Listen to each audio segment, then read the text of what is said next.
सबको यथोचित नमन। मैं आपके सम्मुख आत्म परिचय 287 भाग लेकर के उपस्थित हुआ हूं। इसके अंतर्गत ब्रह्म कर्म से जो पथ भ्रष्ट है, मांस भोगता है, मद्यपा माने मद्य पीने वाला है, वह ब्राह्मण बैतरणी नदी में जाता है और नरक में दुख प्राप्त करता है का वर्णन किया गया है। सर्वप्रथम माता भगवती के लिए शंख ध्वनि और उस प्रतिध्वनित को अपने घर में उतारने की कृपा करें। संपूर्ण विघ्न बाधाओं से दूर हो जाएं। शुरू से लेकर के अंत तक इस वीडियो को सुने और देखें। माता भगवती, पितरों और भगवान भोलेनाथ की कृपा प्राप्त करें। शंख ध्वनि।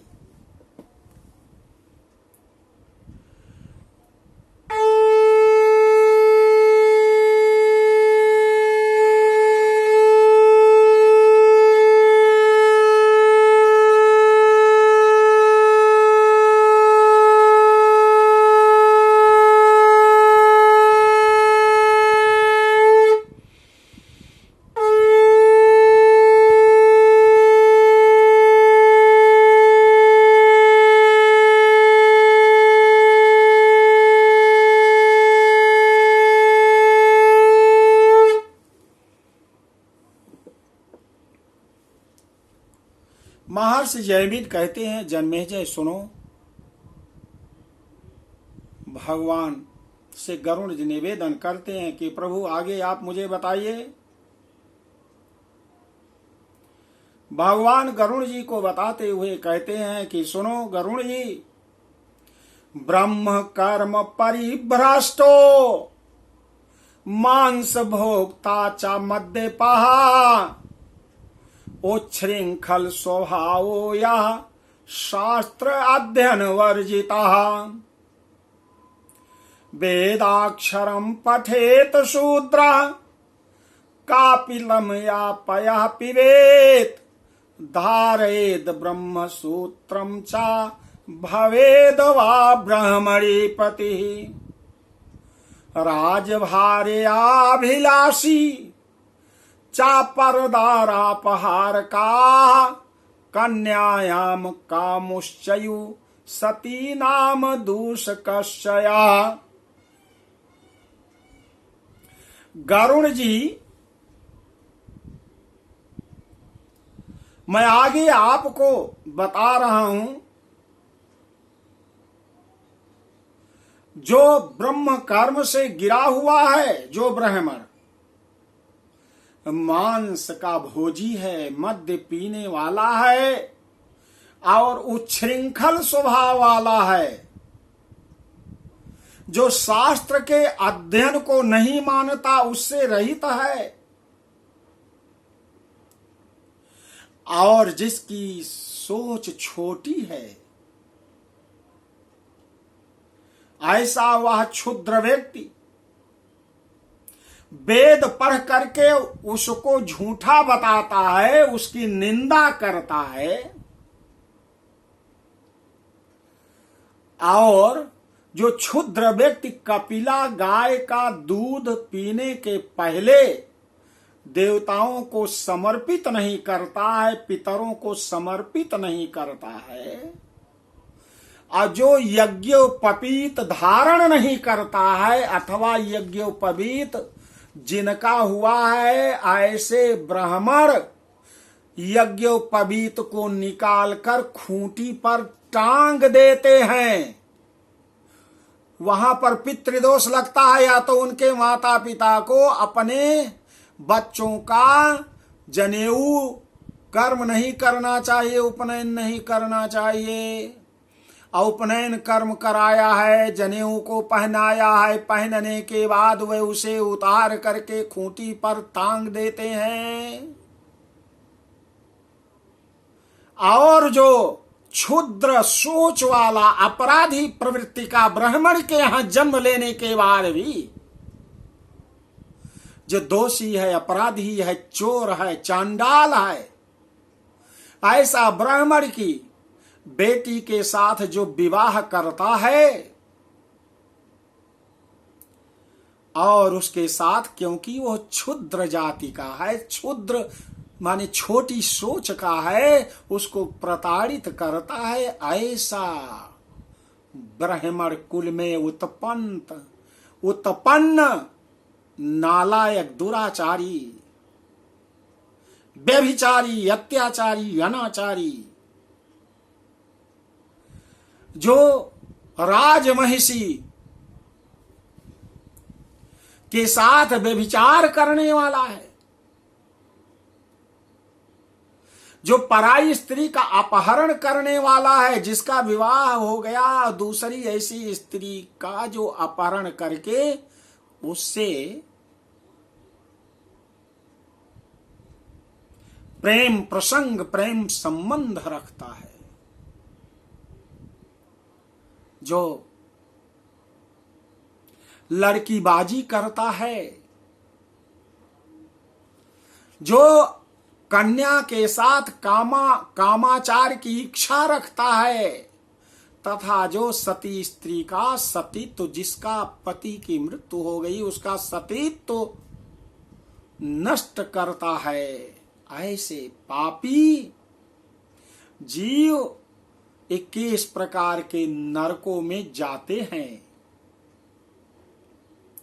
ये ते अन्य एते चान्ये चा बहवो निषिद्ध चरणोत सुकाः विहित्यागिनो मूढ़ा वैतरण्याम पतन्ति ते सर्वं मार्गम अतिक्रम्य यान्ति पापायमालये पुनर्यम आज्ञा आगत्य दूतास्तस्याम क्षिपन्ति तान्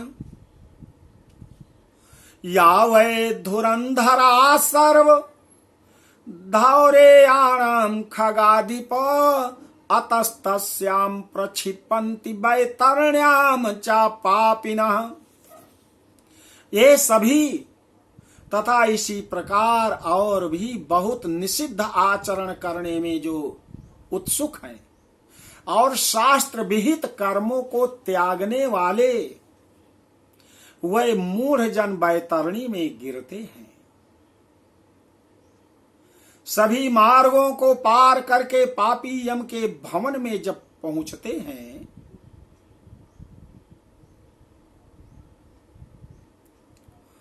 या वै धुरंधरा सर्व धौरेयाणां खगाधिप अतस्तस्यां प्रक्षिपन्ति वैतरण्याम च पापिनः। सभी मार्गों को पार करके पापी जब यम के भवन में पहुंचते हैं और पुनः यम की आज्ञा से आकर दूत लोग उन्हें बैतरणी में फेंक देते हैं।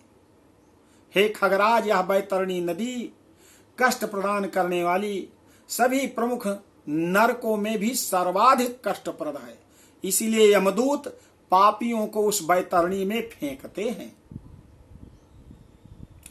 कृष्णा गौरे आदि नो दत्ता नो ऊर्ध देह क्रिया कृताः तस्याम भोक्त्वा महदुःखम यान्ति वृक्षम ततोद्भवम्। कूट साक्ष्य प्रदातार कूट धर्म परायणाः छले नारजन संसक्ताश्चौर्यावृत्त्या च जीविताः। छेदयन्ते अतिवृक्षांश्च वनाराम विभंजकाः व्रतं तीर्थं परित्यज्य विधवाशील नाशकाः। भारतारं दूषयन् नारी परम मनसि धारयेत् इत्याद्या सालमली वृक्षे भुंजन्ते बहुताड़नम। जिसने अपने जीवन काल में काली गौ का दान नहीं दिया अथवा मृत्यु के बाद जिसके उद्देश्य से बांधवों द्वारा कृष्णा गौ नहीं दान की गई, जिसने अपनी औरत दैहिक क्रिया नहीं कर ली या जिसके उद्देश्य से औरत दैहिक क्रिया नहीं की गई है, वह बैतरणी में महान दुख भोग करके बैतरणी के किनारे सालमली वृक्ष में जाते हैं। जो झूठी गवाही देने वाले झूठी गवाही देते हैं, धर्म पालन का ढोंग करते हैं, छल से धन का अर्जन करते हैं, चोरी द्वारा आजीविका चलाते हैं, जो अत्यधिक वृक्षों को काटते हैं, वन और वाटिका को जो नष्ट करते हैं, व्रत और तीर्थ का जो परित्याग करते हैं, जो विधवा के शील को नष्ट करते हैं, जो स्त्री अपने पति को दोष लगाकर पर पुरुष में आसक्त हो जाती है, ये सभी इस प्रकार के अन्य पापी भी शालमली वृक्ष द्वारा बहुत ही ताड़ना को प्राप्त करते हैं। तो देवियों सज्जनों, आपने श्लोक संख्या 10 से लेकर 20 से लेकर के श्लोक संख्या 30 तक पापियों को किस प्रकार से पाप कर्म की सजा मिलती है आपने सुना। आगे के अध्याय में आगे के अध्याय की कथा आगे के परिच्छेद में आप सुनेंगे। आपसे निवेदन है शुरू से अंत तक जरूर सुने और माता भगवती पितरों की कृपा प्राप्त करें। बोलो आदि शक्ति माता भगवती की जय।